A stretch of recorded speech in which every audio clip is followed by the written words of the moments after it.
빌라도에게 신문을 받으시다. 그리하여 온 무리가 일어나 예수님을 빌라도 앞으로 끌고 갔다. 그리고 예수님을 고소하기 시작하였다. 우리는 이 자가 우리 민족을 선동한다는 사실을 알아냈습니다. 황제에게 세금을 내지 못하게 막고 자신을 메시아, 곧 임금이라고 말합니다. 빌라도가 예수님께 당신이 유다인들의 임금이요? 하고 묻자 그분께서 내가 그렇게 말하고 있다 하고 대답하셨다. 빌라도가 수석 사제들과 군중에게 말하였다. 나는 이 사람에게서 아무 제목도 찾지 못하겠소. 그러나 그들은 완강히 주장하였다. 이자는 갈릴레아에서 시작하여 이곳에 이르기까지 온 유다 곳곳에서 백성을 가르치며 선동하고 있습니다. 네. 더 읽어요? 거기까지만. 루카복음 23장 1절에서 5절. 자, 인류 역사상의 가장 긴박하고 모순적인 법정의 풍경을 우리가 보고 있습니다. 단순히 과거에 일어난 한 청년의 재판 사건이 아닙니다. 오늘날 우리가 살아가는 지금의 삶이 우리의 현장의 삶 자체가 바로 법정 안의 삶과 똑같습니다. 동의할까 모르겠어. 지금 여기라고 하는 삶의 현장이 법정 현장과 똑같다고. 그렇죠? 서로 정죄하고 단죄하고 판단하고 분별하고 하는 이 세상. 이 세상의 소란스러운 외침과 전쟁과 싸움과 파벌과 인간의 권력 논리가 지배하는 이 세상 한복판에서 살아계신 하느님은 어떤 방식으로 우리와 함께 계시는가에 대한 질문이 오늘 우리가 읽어가는 복음 말씀이라고 볼 수 있죠. 그래서 이 본문에서는 온 무리가 일어나 예수님을 빌라도 앞으로 끌고 가는 장면으로 시작되지요. 여기서 온 무리는 단순히 군중을 의미하는 게 아니라 당시 유대 사회의 종교적, 정치적 질서를 대변하는 사내들의 공의의 전체를 포함하는 개념이지만 이들은 예수가 민족을 선동하고 그리고 황제에게 세금을 내지 못하게 하고 스스로를 메시아라고 얘기하고 스스로가 왕이라고 칭했다는 이 세 가지 구체적인 제목을 들어서 예수님을 고소한 거죠. 이 고발 현장. 우리 맨날 사람들 고발하지요? 이상한 놈, 좋은 놈, 나쁜 놈, 좋은 놈, 나쁜 놈, 이상한 놈. 우리가 맨날 판단하고 살잖아요? 이 고발의 현장이 바로 하느님의 현존이라고 하는 가장 부정당하는 장소처럼 보이지만 역설적이게도 이곳은 하느님께서 인간의 역사 속에서 가장 깊숙하게 개입하시는 지금 여기 이 순간에서 일어나는 세상 모습 그대로를 드러내고 있는 거죠. 어때요? 모두 세상의 가치관으로 하느님의 진리를 재단하려는 시도가 있어요. 우리는 판단 기준이 무슨 기준? 세상 기준으로 하느님도 판단해보라. 진리도 판단해보라. 그걸 뭐라고 그래? 영적 물질주의라 그래. 하느님도 진리도 물질주의 방식으로. 벌써 시작하대. 고3 입시생을 위한 1년 기도 접수합니다. 와, 빠르기도 하다. 그러니까 기도가 뭐예요?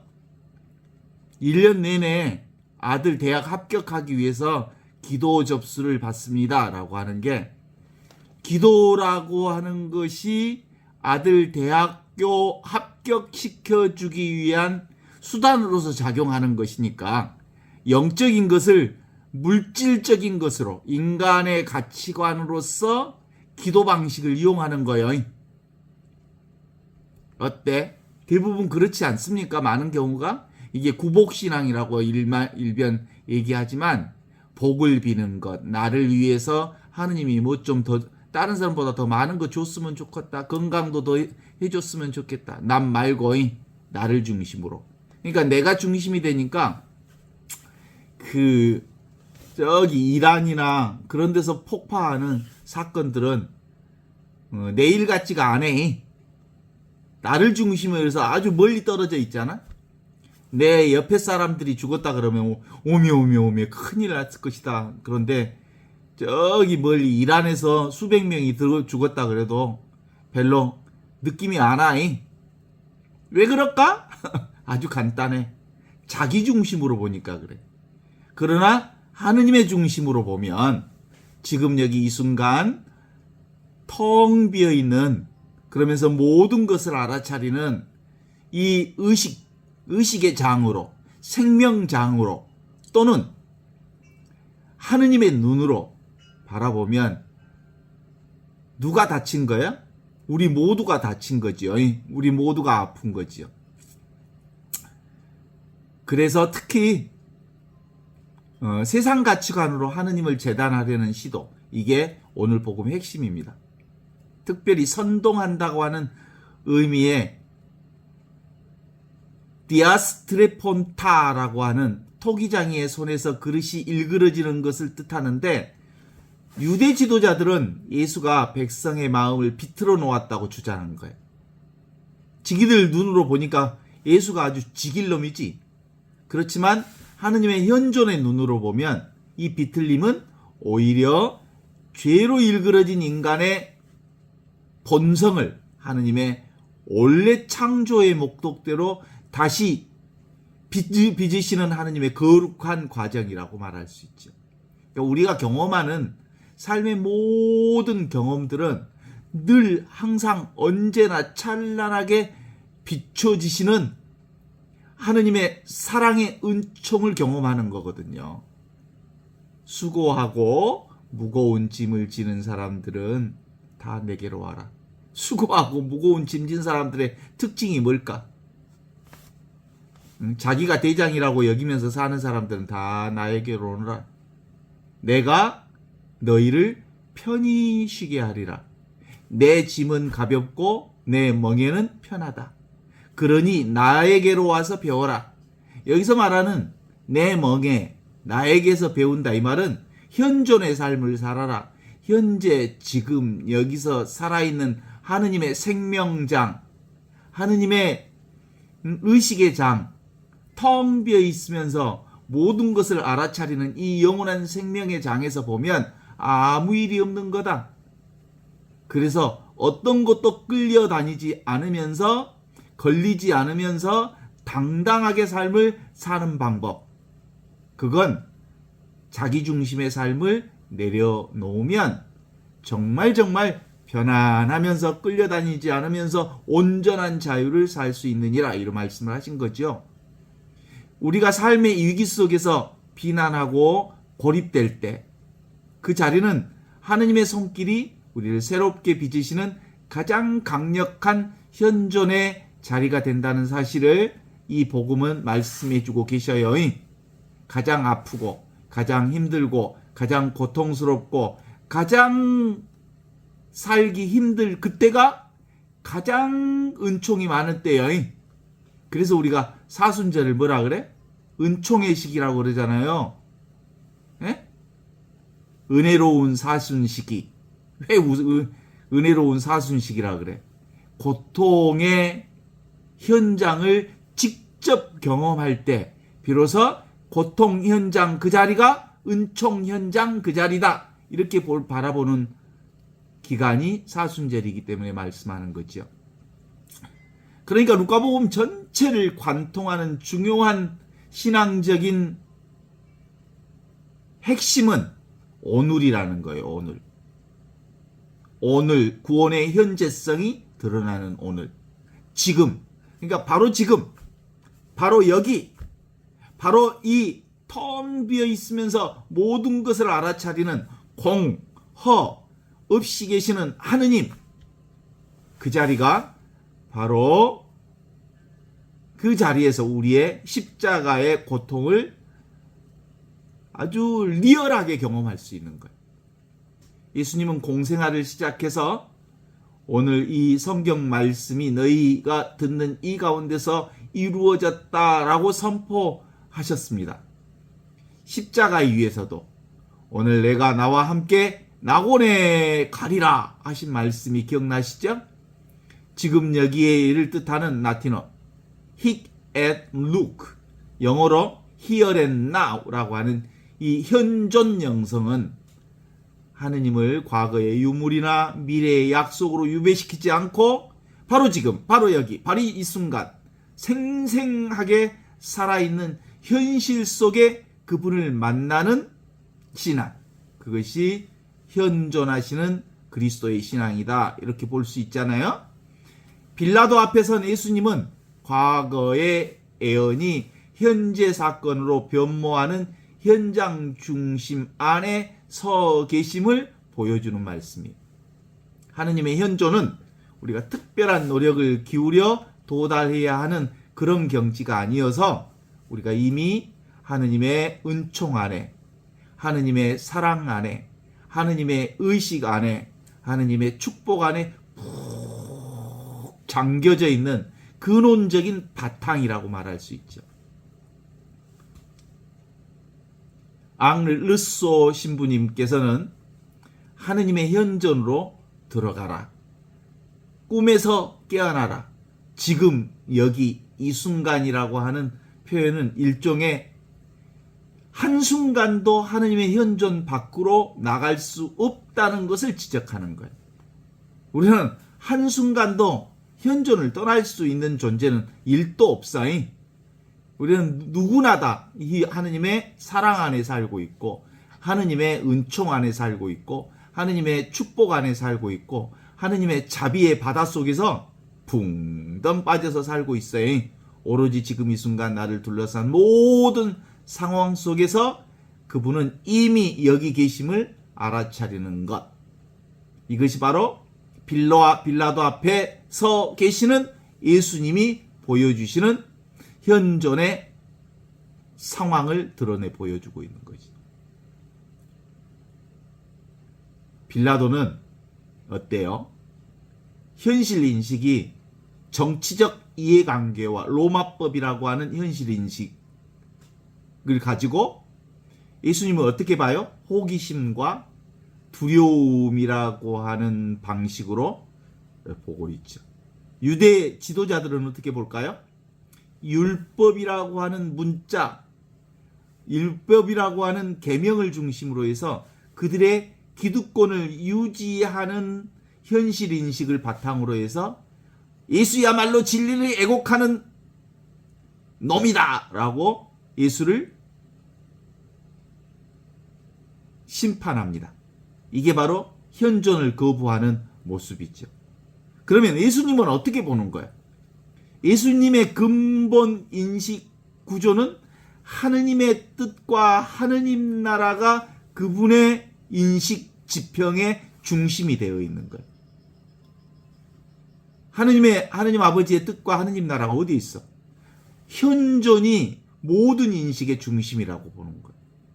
그러니까 그 현존의 인식으로 보니까 고통 속에서도 하느님의 현존은 온전히 여여하게 있는 그대로 지금 이대로 펼쳐지고 있음을 당신은 너무나도 당당하게 알고 있기 때문에 그들이 뭐라고 하든 평정심을 잃지 않을 수가 있었던 거지요.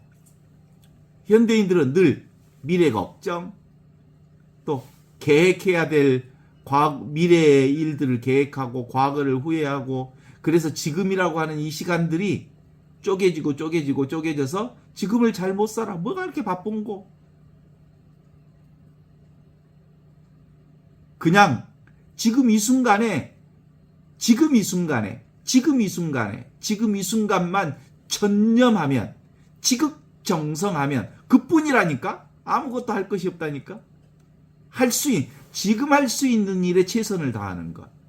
내가 만나는 사람 앞에 그 사람들을 소중하게 여기는 것. 내가 하는 그 일에 올인하는 것. 그것뿐이라니까. 그죠? 특히 남자들은 일을 하면 한 가지에 빠져버리면 이것 하면서 저것을 동시에 할 수 없거든. 그런데 여자들은 이것 함시로 저것도 한대. 그래서 멀티 시스템이 여자고 남자들은 모노 시스템이 돼. 근데 하느님은 어떤 때는 멀티로 써도 되고 어떤 때는 모노로 써도 되지만 그 모노를 쓰든 멀티를 쓰든 늘 어디를 사는 거야?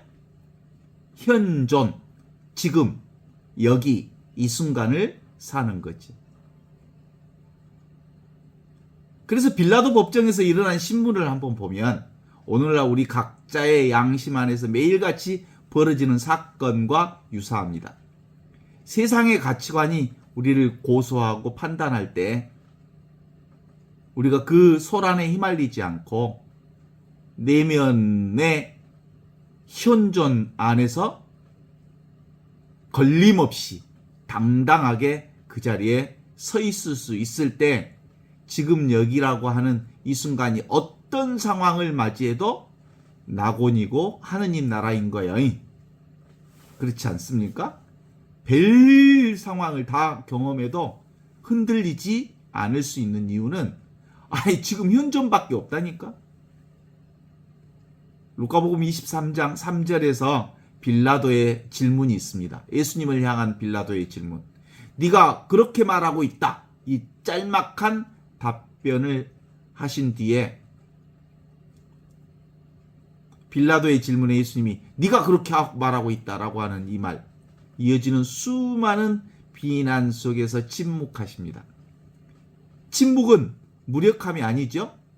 침묵이 바로 하느님과 일치 상황에 있는 거예요.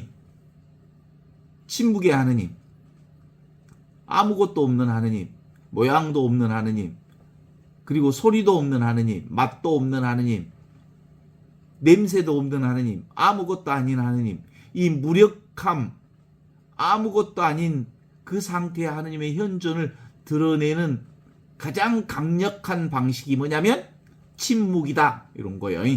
그래서 예수님 침묵하잖아. 네가 그렇게 말하고 있다 딱 한 다음에 침묵. 그래서 이 상태를 토마스 머트는 하느님의 말씀이 곧 침묵이며 침묵은 곧 사랑의 표현이다 라고 강조합니다. 사랑하기 때문에 기다려주고, 사랑하기 때문에 지켜봐주고, 사랑하기 때문에 인내해주고, 사랑하기 때문에 바로 침묵하고, 그 침묵을 통해서 온갖 소리를 다 듣고, 그 아무것도 없는 그 느낌으로 온갖 느낌을 다 느껴가고, 아무것도 없는 그 상황으로 모든 상황을 다 분명하게 아는 거죠. 고통받는 이들은 흔히 왜 하느님, 어찌하여 하느님, 저의 이 고통에 침묵하시나이까 라고 절규하지요.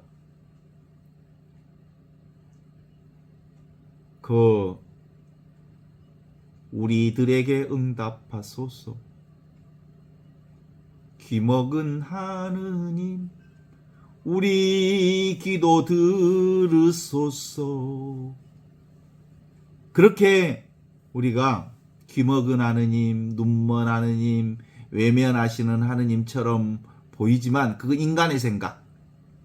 실제로는 하느님은 철저하게 보고 철저하게 느끼고 철저하게 경험하면서 온갖 것을 정확하게 알고 계시는 하느님. 왜? 침묵하시기 때문에 가능합니다. 침묵 자체가 하느님의 소통 방식이기 때문입니다.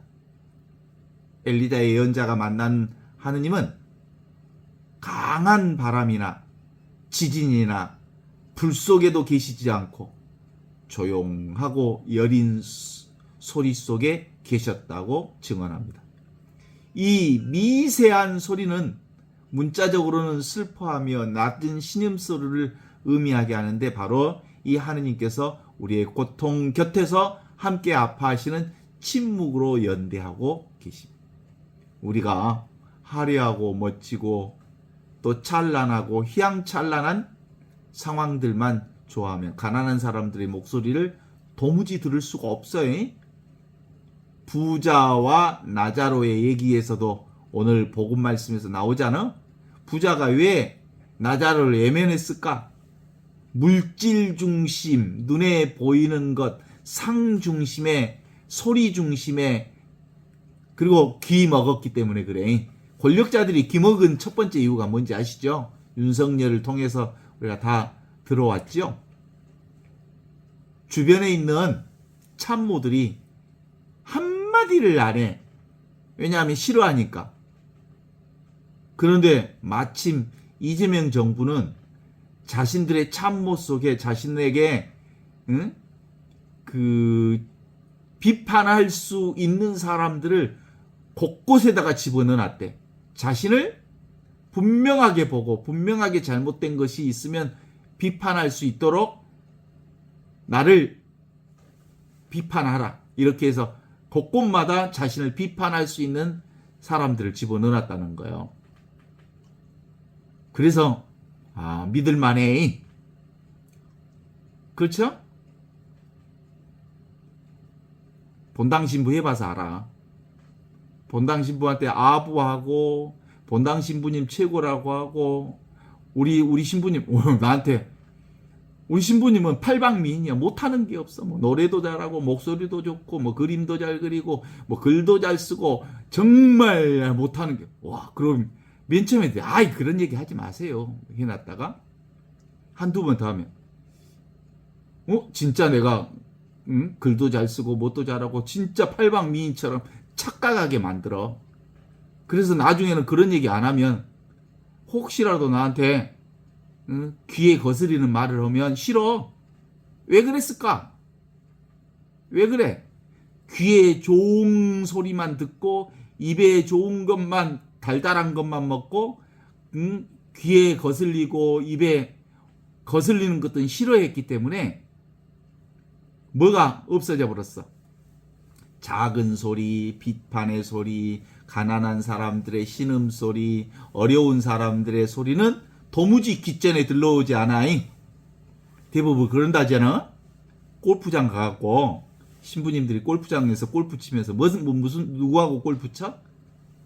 사업하는 사람들, 돈 있는 사람들, 사는데 별로 어려움이 없는 사람들, 그 사람들이 골프 치면서 하는 얘기가 뭐겠어?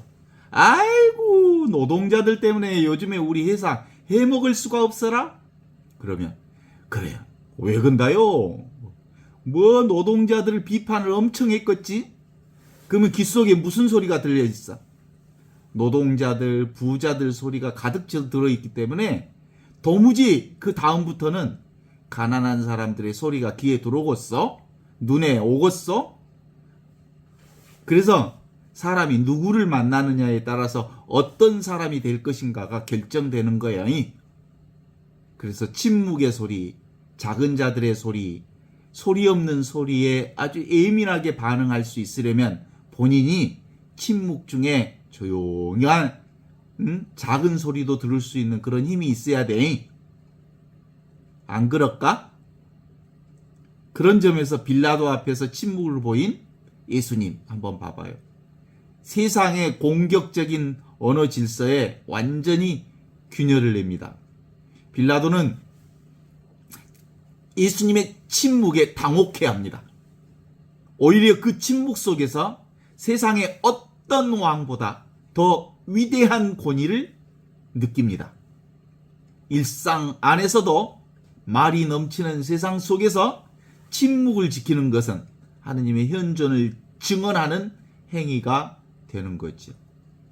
내면의 소음을 가라앉히고 하느님의 침묵에 참여할 때 우리는 비로소 우리 자신 안에서 바로 하느님의 소리를 듣게 되면서 그것이 곧 우리의 구원의 열쇠가 되는 거지.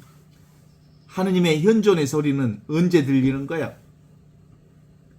자기 자신의 소리를 내려놓을 때, 세상의 소리를 내려놓을 때, 세상의 상을 내려놓을 때, 아상, 인상, 중생상, 수자상, 그게 다 그런 거예요. 상이라고 하는 건 눈에 보이는 것에 집착하면 그 집착했기 때문에 다른 것은 안 보여본 것이요. 아무것도 집착하지 않을 때 모든 것이 다 보이는 것이요. 그래서 23장 4절에 이렇게 나옵니다. 빌라도는 나는 이 사람에게서 아무런 제목도 찾지 못하겠소 라고 선언합니다. 이 빌라도가 예수라고 하는 인격 안에 담겨져 있는 진실을 어느 정도 직관했음을 의미하는 거죠. 그렇지만 그의 진실에 자신의 삶은 투신하지 못합니다. 그는 예수와 대면하면서 역사적 실제, 영적 실제를 마주하는 절호의 기회를 가졌지만 결국은 군중의 압박과 자신의 지위를 지키려는 욕망 때문에 진리를 만나는 기회를 놓쳐버리고 만 거죠. 빌라도의 비극은 그가 구태의연한 자신을 버리고 새로운 피조물로 거듭날 수 있는 순간에 이러다가 내 권력 빼앗기면 큰일 나지. 세속적 가치를 선택했다는 데 있습니다. 그는 손을 씻으면서 책임을 회피하려 했지만 진리와 직면한 인간에게 중립적 지대는 없다. 고통 앞에 중립은 없다. 정의 앞에 중립은 없다라고 말씀하신 프란치스코 전 교황님 얘기가 여기서 그대로 드러나죠. 오늘날 우리도 마찬가지입니다. 하느님은 우리의 일상의 수많은 순간에 진리의 모습으로 우리 앞에 서 계십니다. 우리가 그분의 현존을 느낌에도 불구하고 내가 지금 지키고 있는 사회적 성공이나 타인의 시선 때문에 그리스도를 온전히 외면하고 현존을 외면하고 지금 살기를 외면한다면 우리는 매일의 삶 속에서 예수를 다시 십자가에 못 박는 빌라도의 역할을 반복하고 있는 거다. 이렇게 볼 수 있을 거예요. 권력의 사유화에 대한 경고 역시 이 본문에서 아주 중요한 시작점이 됩니다. 빌라도 헤로데는 자신에게 주어진 권세가 하느님으로부터 온 것을 망각하고 그것을 자신의 이익을 위해서 자기 자신의 자리 지킴을 위해서 사용했습니다. 아주 우리는 대한민국 사람들은 아주 정확하게 봐버렸죠. 윤석열이라고 하는 대통령을 대통령 시켜놨더니 그 대통령 권력을 사익을 추구하는데 써왔어요. 이명박이라고 하는 그 인간도 대통령 권력을 국민들을 위해서 쓰지 않고 사익을 위해서 썼어. 그런 것처럼 빌라도도 지 자신의 자리 지키기를 위해서 그 권력을 썼다는 거지. 현대사회에서 우리에게 주어진 작은 고난들, 그리고 부모로서의 권위, 직장에서의 직급, 사회적 영향력 등 하느님의 공의를 실천하라고 우리에게 맡겨진 모든 역할들은 다 누구를 위해? 하느님의 영광을 위해서 사용하라 그랬지. 네 자신의 존재를 부각시키는 데 쓰라고 준 거 아니야. 그러면 우리가 지금 이 세상을 사는 것도 뭐예요? 하느님의 영광을 드러내기 위해서. 그렇게 살라고 그랬지. 네 자신을 위해서 살라고 한 거 아니라고. 하느님의 영광이 뭐예요? 사랑하라고 이 세상에 태어난 거지. 사랑하라고. 하느님의 사랑을 살라고. 하느님의 존재를 살라고. 불의에 타협하라고 그렇게 보낸 거 아니라는 거죠. 살아계신 하느님의 현존 앞에서 사익을 추구하면 범죄가 되는 거죠. 그러니까 기본적인 핵심은 개체 중심의 삶을 살면 전부 죄에 물든 거예요. 나는 없어요. 원래 하느님의 생명, 영원한 생명, 그 하느님의 생명장을 통해서 피어나는 하느님의 꽃, 하느님의 영광을 위해서 우리의 지금 이 현존의 삶을 쓰라고 하는 거죠. 그러니까 하느님의 현존은 추상적인 관념이 절대로 아니란 게 구체적인 생활 양식이고 삶이란 게. 그래서 까르멜 수도회의 로렌스 수사는 매일매일 일상 전체가 하느님의 영광을 위해서 사는 거다. 설거지하고 걸어가고 잠자고 눕고 일어나고 그 모든 사소한 행위조차 모두 다 하느님의 성체성사를 드러내는 거다. 나의 생멸 변화, 나의 움직임, 그게 뭐예요? 하느님의 성체성사의 변화를 경험하고 있는 거예요. 세상이 특히 이제 봄이 되면 봄이 왔어요. 봄이 뭐예요? 하느님의 생명이 약동하는 것을 경험하는 거잖아요. 하느님의 생명이 약동한다. 그 말은 다른 말로 얘기하면 뭐예요? 성체성사를 정확하게 우리가 느끼고 경험하고 사는 계절이 봄의 계절이요. 생명이 여기서도 꿈틀꿈틀꿈틀, 저기서도 꿈틀꿈틀꿈틀꿈틀. 온 천하가 하느님의 생명으로 가득 찼네. 죽은 줄 알았더니 살았네. 이게 바로 봄이 왔어요. 봄이 생명 축복이지. 생명 축복, 살아있음의 축복, 그걸 경험하는 거죠. 그런 점에서 하느님의 현존은 자기 비움에 있습니다. 내가 가득 차가지고는 아무것도 안 보여. 내가 텅 비어 있을 때 충만한 하느님의 생명을 경험할 수 있습니다. 내가 나의 생각과 욕심으로 가득 차 있으면 하느님의 생명을 경험할 수가 없어. 온 천하가 하느님의 생명으로 가득 차 있음에도 불구하고 내 생각, 내 욕심, 내 의지, 그리고 나의 생각이 완전히 나를 가로막아 있어서, 그래서 생각이라고 하는 걸 대가리라 그래. 대가리. 생각으로 대가리로 생각하면 크게 가리는 삶을 살게 된다고 하는 거잖아요. 우리가 일하는 도중에도 잠깐 멈춰서 항상 우리 앞에 항상 함께 계시는 하느님의 시선에 눈을 돌릴 필요가 있어요. 그래서 늘 깨어있어라. 항상 깨어있어라. 왜 깨어있으라 그래? 네? 눈에 보이는 것에 휘둘려서 이리 흔들 저리 흔들 하는 게 무슨 뜻이야? 꿈꾸고 있는 거야. 꿈에서 딱 꾸면 뭐가 보여? 아이고 흔들거리고 있구나 라는 게 보이죠? 흔들거리고 있을 때는 흔들거린지 몰라. 그냥 흔들거리고 있을 뿐이야. 꿈꾸고 있는 거예요. 꿈꾸고 있는 사람이 지 꿈꾼 줄 알아? 꿈에서 깨어나야 꿈꾼 줄 알지? 그래서 우리의 영혼은 세상의 소란 속에서도 흔들리지 않는 고요와 사막과 같은 평온을 누릴 수 있으려면 항상 깨어 있어야 한다. 이런 뜻이죠. 특별히 먹는 자의 행위는 하느님의 현존을 가장 상징적으로 표현하는 장입니다. 봐요. 먹는 자도, 먹는 대상도, 먹는 행위도 실제로는 무엇으로 있어요? 없이 계시는 하느님을 통해서 펼쳐지는 먹는 자와 먹는 대상과 먹는 행위가 하나로 드러나고 있는 거예요. 식탁은 하느님의 잔치를 온전하게 미리 맛보는 축제의 자리가 되어야 하는 이유는 바로 먹는 행위, 춤추는 행위, 그리고 마시는 행위, 온갖 것들이 하느님을 펼쳐내는, 하느님의 사랑을 펼치고 하느님의 은총을 펼치고 하느님의 의식을 펼쳐내는 자리가 이 세상을 경험하는 자리거든요. 그래서 잠자면 나도 없어져 불고 몸뚱아리도 없어져 불고 아무것도 없지요. 그런데 눈을 딱 뜨면 몸도 돌아오고 의식도 돌아오고, 그래서 다시 몸이 움직이고 의식도 움직이는 것을 알지요.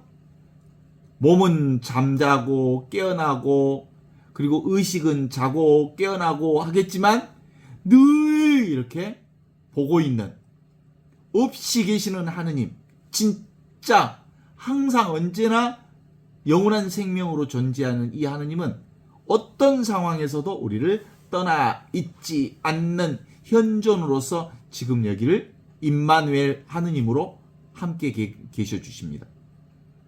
이게 우리 안에서 분명해져야 합니다. 실감이 나야 합니다. 그래서 우리가 매일 아침에 일어나서 성호를 딱 쓰면서, 성호 긋는 이유가 뭔지 아시죠? 성부와 성자와 성령의 이름으로 아멘. 이 말은 성부 하느님, 보는 자와 보는 대상과 보는 행위가 텅 비어 있으면서 없이 계시는 하느님 전체를 드러내고 있다. 그런 거예요. 없는 거라는 뜻이야. 근데 너무나도 분명하게 삼위일체를 통해서 하느님의 영광이 드러나고 있다. 이런 거죠. 주님, 오늘 하루 당신의 손에 맡깁니다. 라고 하는 우리의 신앙을 고백하는 순간 우리는 누가복음 23장에 예수님 십자가 위에서 하신 마지막 기도를 우리 일상에서 재현하게 되는 거예요. 빌라도가 군중 앞에 예수님을 세우면서 외칩니다. 에케 호모, 에체 호모, 이 사람을 보라. 오늘날 우리에게도 새로운 의미로 다가옵니다. 가장 비참하고 부서지고 버림받은 한 인간의 모습 속에 하느님이 살아 계신다는 선포. 자, 이 사람을 보라. 액체 호모. 그러니까 우리가 보는 이 사람뿐만 아니라 눈에 보이는 모든 것들이 하느님을 드러내고 있다는 선포의 얘기입니다. 헨리 나우에는 예수님이 지금도 우리 곁을 걸으시면서 가난한 이들, 눈먼 이들, 통곡하는 이들, 힘들어 아파하는 이들을 만나고 계신다는 게 바로 이겁니다. 액체 호모, 눈에 보이는 모든 것이 하느님을 드러내고 있다. 이런 거예요. 특히 가난하고 고통받는 사람들 속에 하느님이 명확하게 드러나 있다. 이런 거죠. 하느님의 현존을 찾는 가장 확실한 장소는 역설적이게도 어디에서 하느님을 가장 잘 볼 수 있어요? 세상의 변두리. 가난한 사람들이 살고 있는 노동자, 농민, 도시빈민들이 사는 소외된 이들의 자리, 거기에 하느님의 현존을 아주 분명하게 바라볼 수 있는 자리가 바로 그 자리다. 이렇게 말씀할 수 있죠.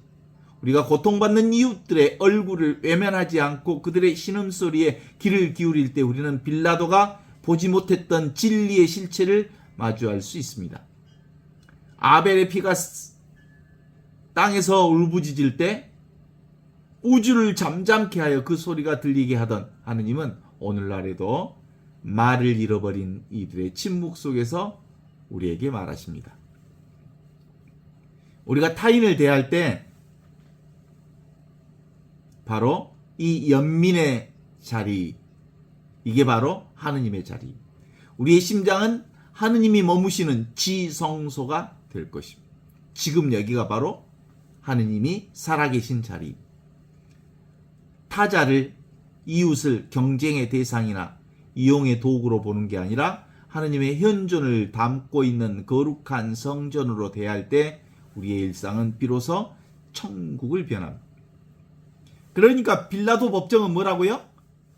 우리가 예수를 향해 쏟아냈던 그 증오의 시선을 거두고 연민과 사랑의 시선으로 서로를 바라보는 것, 그것이 지금 여기서 살아계신 하느님을 증거하는 거다 라는 말씀을 주는 거지 않습니까?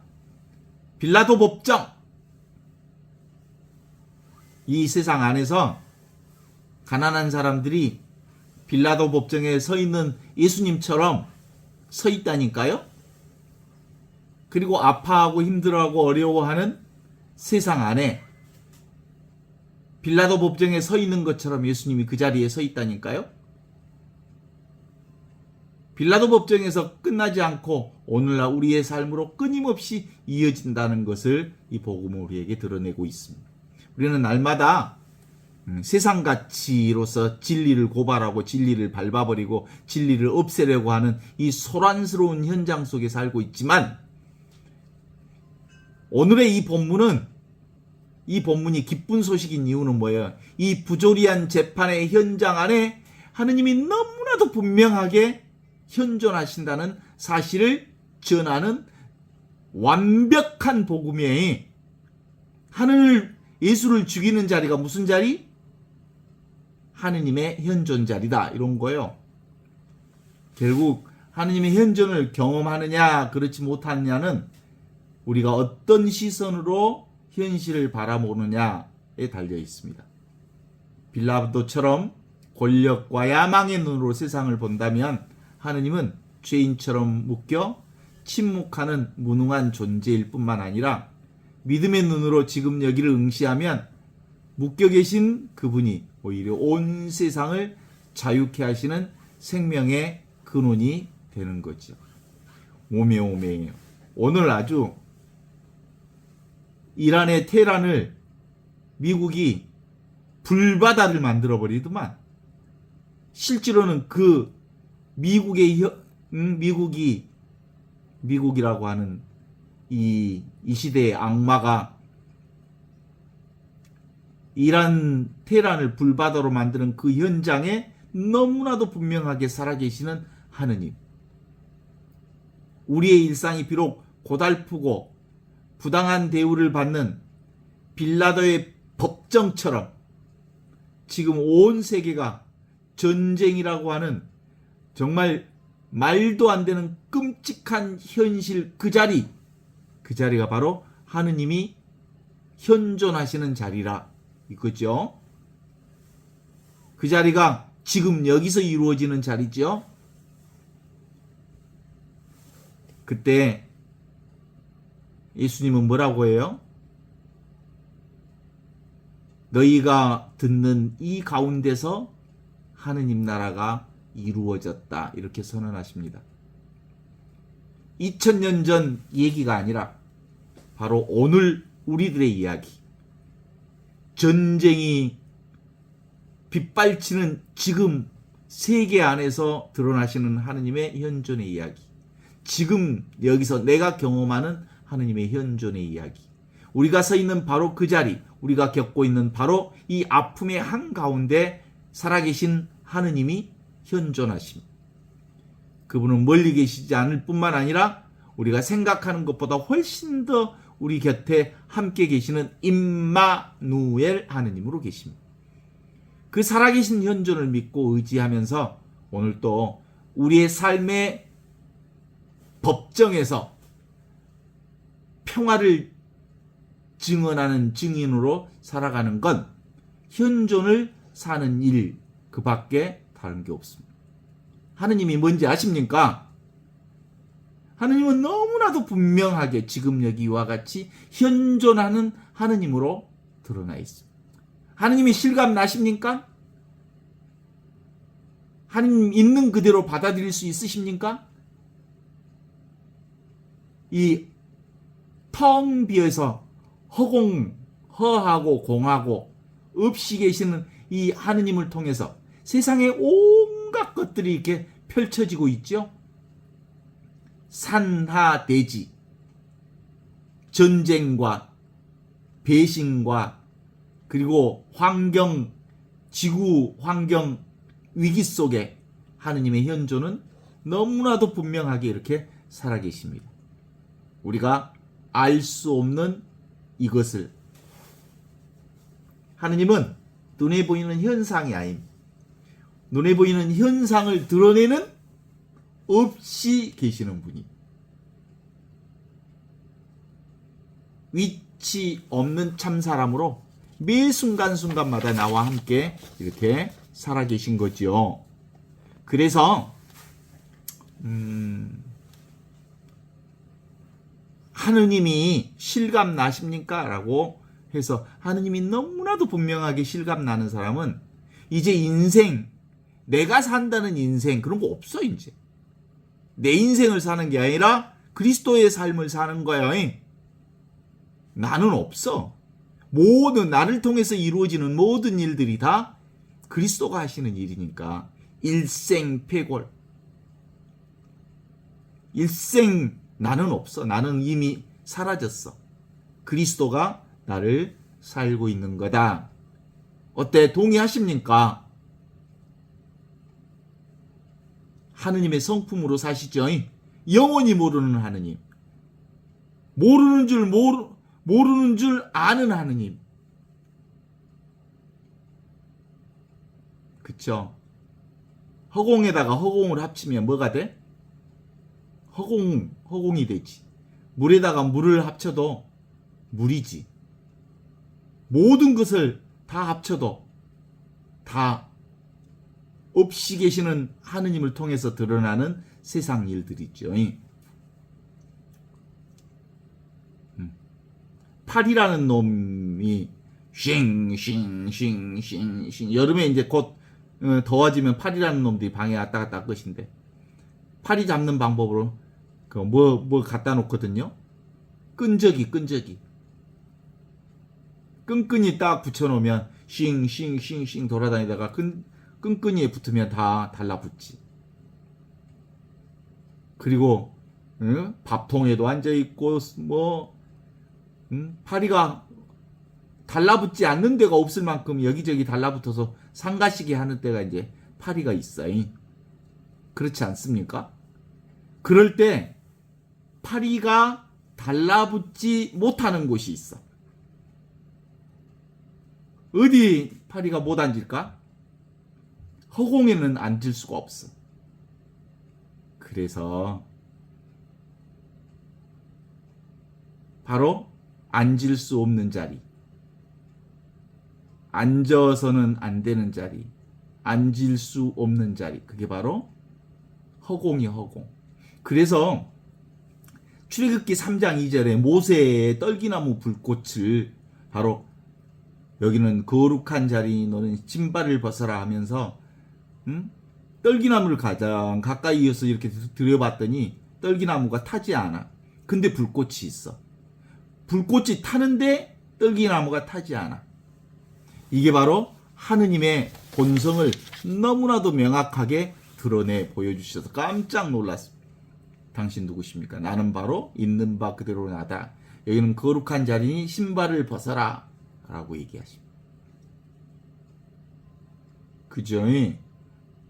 그래서 이 자리가 분명하게 하느님과 분명하게 이제 하느님을 깨달아 아는 실감하는 사람들은 어디에다가도 가도 당당하게 서 있을 수 있죠. 하느님이 뭐요? 하느님 정해져 있지 않기 때문에 어디든지 무엇을 하든지 어느 곳에든지 어떤 상황에서든지 현존을 떠나 있지 않음을 알기에 무슨 일을 하든 본래 깨끗하고 본래 청정하고 본래 고요하고 본래 밝은 하느님의 생명장 가운데서 산다는 것을 확인할 수 있죠. 그래서 이 자리가 무슨 자리예요? 생명장, 의식의 장, 존재의 장. 물리학자들이 말하는 것은 양자역학의 장. 이게 바로 축복의 장, 은총의 장, 은혜의 장, 자비의 장, 사랑의 장에서 우리는 살고 있는 거예요. 그 사랑이 안 보여. 근데 사랑으로 가득 차 있어. 은혜가 안 보여. 은혜로 가득 차 있어. 허공은 안 보여. 허공으로 가득 차 있어. 의식은 안 보여. 의식으로 가득 찬 이 의식의 장에서 온갖 것을 경험해. 그죠? 생명장. 생명이라고 하는 건 따로 우리가 잡을 수도 없고 볼 수도 없고 느낄 수도 없고 알 수도 없는데 온 세상 전체가 생명으로 가득해. 그래서 세상은 전부 다 이 은총의 꽃, 생명의 꽃, 은혜의 꽃, 사랑의 꽃, 진리의 꽃으로 가득 차 있는 거야. 그래서 어떤 것도 아니면서 모든 것을 경험하는 이 놀라운 은총의 삶이 우리 안에 형성될 수 있는 거죠. 그러니까 인생 너무 어렵게 생각하지 말고 자기만 고집하지 않는다면 삶이 얼마나 멋져이? 그쵸? 세상은 텅 비어 있으면서 온갖 아름다운 신비한 것들로 가득 차 있거든요. 그래서 인간의 한계만 뛰어넘을 수 있다면 사랑하고 미워하고 마음에 끄달리면서도 사실상 끄달린 바가 없어. 이 에고라는 놈은 종종 끄달리기도 하고 끌려다니기도 하고 하는 것을 아는. 그러면 어때? 요놈이 힘들어 하는구나 라고 알면 끝나는 거지. 그러나 세상에 행복이 있어 없어? 세상의 행복을 잡으면 바로 불행이 와.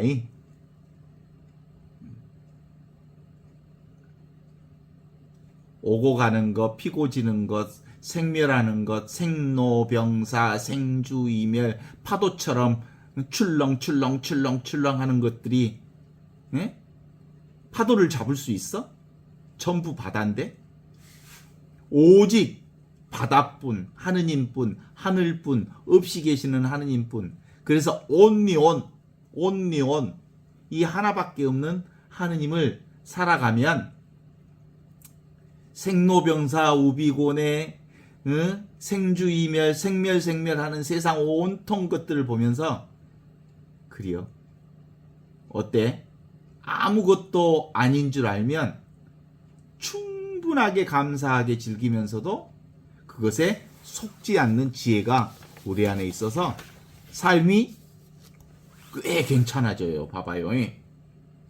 하늘뿐인 인생, 진공뿐인 인생, 말할 필요 없이 은혜로 가득 찬 이 인생. 여기서 우리 삶이 분명해지면 자기의 삶 전체를 세상 안에서 세상을 고집할 필요가 하나도 없어. 내가 고집한다고 해서 되는 일이 없으니까. 된다고 해서 그것이 된 것이 아니여. 그냥 상일 뿐이 왔다 가는 일일 뿐이여. 그래서 감각의 주체도 따로 없고 감각 대상도 따로 없고 감각 자체도 따로 없다고 하는 것을 깨달아 알 때 비로소 없이 계시는 하느님과 온전히 하나 된 충만한 삶을 사는 것이니라. 그러면 우리가 경험하는 것은 뭔만 경험해? 작용만 경험해. 뭘 통해서? 현존하시는 하느님을 통해서. 그래서 오늘 예수님께서 빌라도 법정에 딱 섰을 때 빌라도가 아무리 뭐라고 해도 침묵하고 계시면서 한편으로 흔들리지 않는 그런 모습을 볼 수 있었던 것은 당신이 지금 여기 하느님과 온전히 일치된 본래 고요하고 본래 순수하고 본래 밝게 비추는 현존 가운데 있으셨기 때문에 어떤 상황에서도 흔들리지 않으셨더라. 그러면 이제 배고프면 밥 먹고 목마르면 물 마시고 아프면 병원 가고 잠이 오면 자. 그냥 살면 돼. 그것이 하느님 나라요. 그것이 영원한 생명을 사는 일이요. 그게 바로 대자유의 삶을 사는 거예요. 예수님, 당신 빌라도 법정에 섰을 때 쫄았을까? 나모기 언니를 법정에다 세우면 쫄았을지 모르지만 예수님은 절대 안 쫄아. 왜? 현존하기 때문에. 그래서 성냄도 벗어놓고 미움도 벗어놓고 진리도 벗어놓고 생명 그 자체로 의식 그 자체로 존재 그 자체로 은총 그 자체로 축복 그 자체로 자비 그 자체로 사랑 자체로 사는 게 바로 예수님이 빌라도 법정 앞에서 보여주신 그 당당함, 침묵 가운데 현존을 사신 모습이더라 라고 말씀하실 수 있지 않겠습니까? 따라서 봐봐요. 이제 더 이상 밖에서 구걸하지 마. 내가 완벽하게 퍼펙트해. 나는 아무것도 부족함이 없어. 퍼펙트 그 자체예요. 제가 무슨 얘기를 한다 해서 내 얘기에 무슨 하느님이 있는 게 아니에요. 전부 자기 자신을 말하고 있어. 근데 자기 자신이 그것을 깨닫지 못하면, 실감하지 못하면 내가 무슨 얘기를 해도 다 그것 개구직착, 다 착각이야. 착각. 입 벌리는 소리 다 쓰레기야. 쓰레기. 이 없이 계시는 하늘 마음, 그것을 분명하게 아셨기에 예수님 침묵하고 계시잖아요. 그래서 빌라도가 그렇게 빌라도 법정 앞에서 큰 소리치고 대사제들과 율법학자들과 그리고 사내들인 법정 안에서 짓거리는 모든 사람들이 뭘로 보였을까? 예수님은 하늘춤, 하늘꿈, 하늘꽃, 하늘사람, 하늘소리로 들렸어. 그래서 그것들을 다 경험할 수 있었던 거죠. 예수님 너무너무 단순하셨죠. 현존하셨어. 너희도 단순한 사람이 되어라. 너희가 어린아이와 같이 되지 않으면 하느님 나라를 차지할 수 없다.